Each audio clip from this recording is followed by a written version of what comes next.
రాము, సోము చిన్ననాటి స్నేహితులు.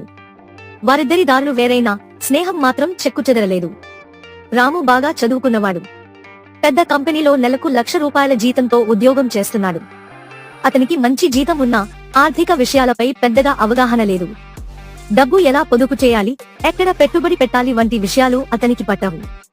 డబ్బు సంపాదిస్తున్నాం కదా, భవిష్యత్తు గురించి ఇప్పుడే ఎందుకు అన్నదే అతని సిద్ధాంతం.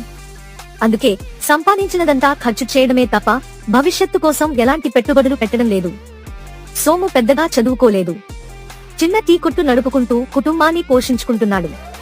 అతని ఆదాయం తక్కువే అయినా ఆర్థిక విషయాలపై మంచి అవగాహన ఉంది. తన మ్యూచువల్ ఫండ్ డిస్ట్రిబ్యూటర్ సలహాలు పాటిస్తూ భవిష్యత్తు కోసం ప్రణాళికలు వేసుకున్నాడు. తన కుటుంబానికి ఆరోగ్య బీమా, తన పేరిట టర్మ్ బీమా తీసుకున్నాడు.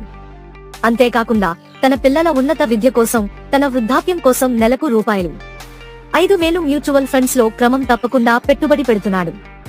ఈ రోజు నేను కష్టపడితేనే నా కుటుంబం భవిష్యత్తులో సంతోషంగా ఉంటుంది అని బలంగా నమ్ముతాడు. కొంతకాలం గడిచింది. రాము, సోము జీవితాల్లో స్పష్టమైన తేడాలు కనిపించడం మొదలయ్యాయి. రాము నెలకు ₹1,00,000 సంపాదించినా అతని జీతం అతని ఖర్చులకు సరిపోవడం లేదు. ఉన్నత విద్యావంతుడు కావడంతో సామాజికంగా అతని స్థాయికి తగ్గట్టుగా ఖర్చులు పెరిగాయి.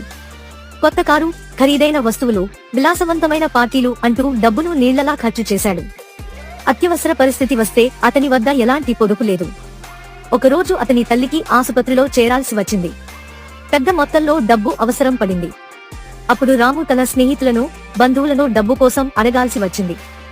ఉద్యోగం, జీతం ఉన్నా ఆర్థిక క్రమశిక్షణ లేకపోవడం వల్ల అతను నిరంతరం ఆర్థిక ఒత్తిడిని ఎదుర్కొంటున్నాడు. సోము తక్కువ ఆదాయంతోనే జీవిస్తున్నా అతని జీవితం ప్రశాంతంగా సాగుతోంది. నెలకు ₹5,000 పెట్టుబడి పెట్టడం వల్ల కొన్ని సంవత్సరాలకే అతని వద్ద చెప్పుకోదగ్గ మొత్తం పోగైంది. తన పిల్లలు పెద్దయ్యాక వారి ఉన్నత విద్యకు ఆ డబ్బు ఎంతో ఉపయోగపడింది. తన ఆరోగ్య బీమా వల్ల కుటుంబానికి అనారోగ్యం వచ్చినప్పుడు ఆర్థిక భారం పడలేదు. తన టర్మ్ బీమా వలన తన కుటుంబానికి ఆర్థిక భద్రత లభించింది. అతని వృద్ధాప్యం కోసం చేసిన పెట్టుబడులు అతనికి ఆర్థిక స్వాతంత్ర్యాన్ని, భద్రతను ఇచ్చాయి. ఈ కథ మనకు ఏమీ తెలియజేస్తుంది? చదువు, ఉన్నత జీతం మాత్రమే జీవితంలో పూర్తి విజయాన్ని ఇవ్వలేవు. వాటితో పాటు ఆర్థిక క్రమశిక్షణ, సరైన పెట్టుబడుల జ్ఞానం చాలా అవసరం. రాము విషయంలో అతను ఎంత సంపాదించినా డబ్బును ఎలా నిర్వహించాలో తెలియక ఇబ్బందులు పడ్డాడు.